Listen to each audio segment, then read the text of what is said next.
Muito bem, vamos agora arrumar a nossa classe de serviço, né? Nosso arquivo de serviço aqui, na verdade eu vou transformar numa classe chamada banco service, tá?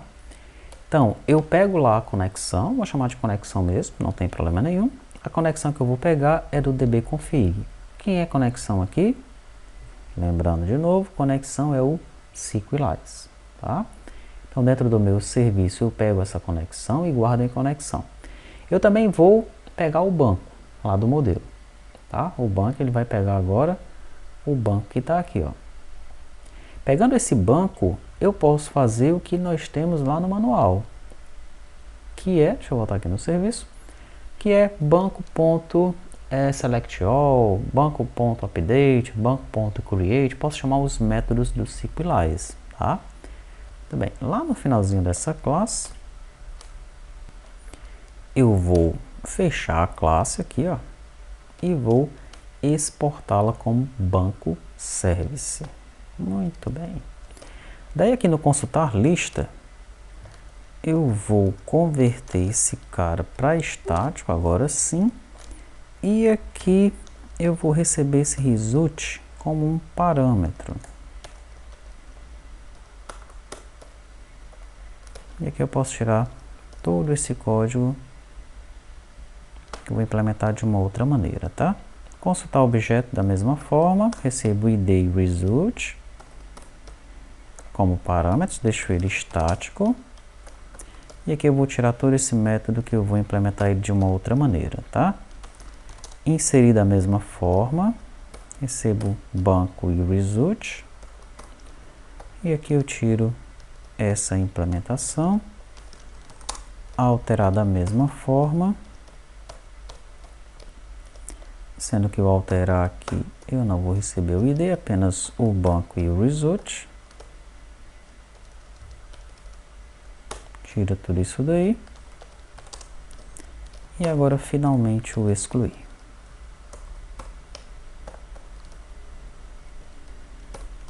Muito bem, vou pressionar Alt Shift F para ele dar uma arrumada nesses métodos aqui para mim. Então, como é que vai ficar o meu método consultar lista? Ele fica dessa forma aqui, ó. Consultar lista, recebo o result, daí eu chamo banco, esse banco aqui em cima, que é o meu modelo agora, né? Ponto find all, é o método SQLite. Então, ele vai pegar uma lista de bancos aqui, tá? Quando ele pegar essa lista de bancos, com o then aqui, ó, para implementar um future, né? Então ele executa e aguarda o retorno. O retorno eu vou armazenar nessa lista banco, tá? Daí eu trabalho com ela da seguinte forma: no result aqui, ó, esse result, né? Ele vai estar esperando ou uma lista de bancos, né? Ou um erro, tá bom? Ele está esperando os dois, na verdade, né? A lista de bancos e o erro. Então, no primeiro parâmetro, eu mando a lista de bancos aqui, se tudo der certo. E no erro, eu mando nulo, tá? Já se depois do then eu tiver uma exceção aqui, ó, o que é que eu faço? Eu chamo a função erro, isso aqui é padrão, também no caso do SQLite, tá? E no meu result, agora onde o controller lá está esperando uma lista de bancos, eu passo um nulo, e no segundo parâmetro eu passo o erro que eu recebi aqui, ó. Tá bom? Então, simples assim. Veja que o código ficou bem menor do que o que nós tínhamos. Como é que fica o meu consultar objeto? O meu consultar objeto, eu recebo um id e um result. Eu utilizo agora o método find by pk, encontre pela chave primária. pk primary key, tá? Passo o parâmetro id aqui, ó, como argumento. Então, o que é que vai retornar? Um objeto, porque eu estou procurando pela chave primária. Ele retorna isso no objeto banco.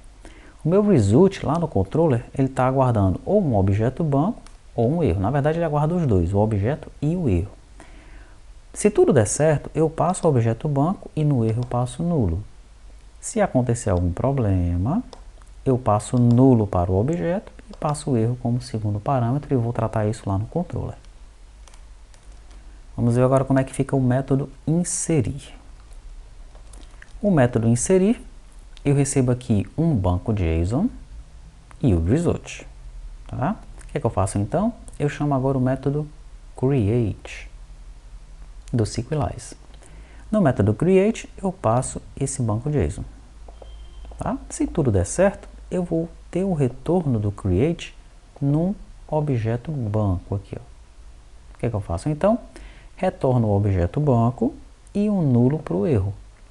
Agora, se eu receber um erro, eu retorno nulo para o objeto banco, que eu estou aguardando lá no controller, e retorno o erro, e aí eu vou tratar esse erro, vou retornar esse erro para o lado do cliente. Como é que fica então o alterar? O alterar é o mais diferentão que vai ter aqui. Ó.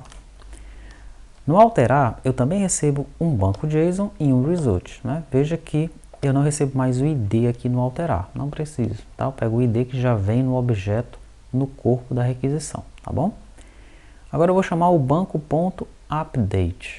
Né? No create é para inserir, o update para alterar. O que é que eu passo para o banco update? Passo um banco JSON. Ok? Mas no alterar eu tenho um outro detalhe, eu preciso passar um where. Tá? Então ele vai alterar todos os objetos, vai alterar todos os registros de acordo com esse objeto, onde o ID é igual ao ID desse objeto. Que nesse caso aqui ele vai alterar apenas um registro, né? Porque o ID, no nosso caso, é uma chave primária, tá bom? O que é que esse cara retorna? Um update, normalmente no banco de dados, um update retorna a quantidade de linhas que foram alteradas, a quantidade de registros que foram alterados, tá? Então, no retorno dele aqui, ó, eu armazeno em registros atualizados, né, a quantidade de registros que foram atualizados, na verdade, isso aqui vai ser um array, tá? E eu pego o primeiro item desses registros atualizados. E aí sim eu tenho aqui a quantidade dos registros que foram atualizados nesse primeiro item do array. Retorno isso para o controller, tá bom? Se acontecer algum erro, aí sim eu retorno aqui um nulo e o erro para o controller, tá? E aqui para manter um padrão, no erro eu vou mandar um nulo, tá? Porque o meu controller ele espera o objeto, né, ou a lista, seja lá o que for aqui, o retorno ok da coisa, né? Nesse caso aqui vai ser uma quantidade, e o erro. Então, quando tudo dá certo, eu retorno o que o controller está esperando, nesse caso aqui é uma quantidade de registros que foram atualizadas, e no erro eu jogo um nulo. Caso aconteça algum problema, aí sim eu jogo um nulo no que ele está esperando lá no controller e mando o erro para ele, tá? Finalmente chegamos no método excluir. O método excluir, ele vai chamar o destroy. Foi assim que foi implementado no SQLize, tá? Ele não passa nenhum objeto, ele tem apenas um where. E o where dele recebe um valor no ID. Qual é o ID que eu quero excluir? O ID que veio lá do lado do cliente, tá? Então, o where ID é igual ao ID aqui que está em cima, tá? O método excluir, normalmente, um delete no banco de dados retorna a quantidade de registros que foram deletadas, né? O SQLize retorna isso para a gente também, tá? Então, em registros atualizados, ó, igualzinho como eu fiz aqui no alterar, eu armazeno, eu pego o valor desse array registros atualizados, tá? O primeiro valor dele é a quantidade, eu retorno essa quantidade para o controller, e no caso do erro aqui, já que não houve erro, eu mando um nulo. Agora, se acontecer o erro, na primeira opção, que é a opção se der tudo certo, eu mando um nulo e mando o erro que aconteceu para o controller que o chamou, tá? E é isso. Esse é o nosso banco service, né? Veja que essa lógica estava dentro de banco, né, no nosso projeto anterior. Agora nós convertemos o nosso banco para um modelo de ORM, um modelo que utiliza o ORM SQLize, e passamos a nossa lógica para, a nossa lógica CRUD, vamos chamar assim, para uma classe de serviço que está implementada aqui do ladinho, tá bom? Legal, agora eu tenho que alterar o meu controller, né? Porque o meu controller ele chama esses métodos aqui, mas ele precisa ser atualizado, né? Para que ele consiga trabalhar direitinho com esses métodos que nós acabamos de modificar, não de implementar, mas de modificar, tá bom? Vamos então trabalhar no controller a partir de então.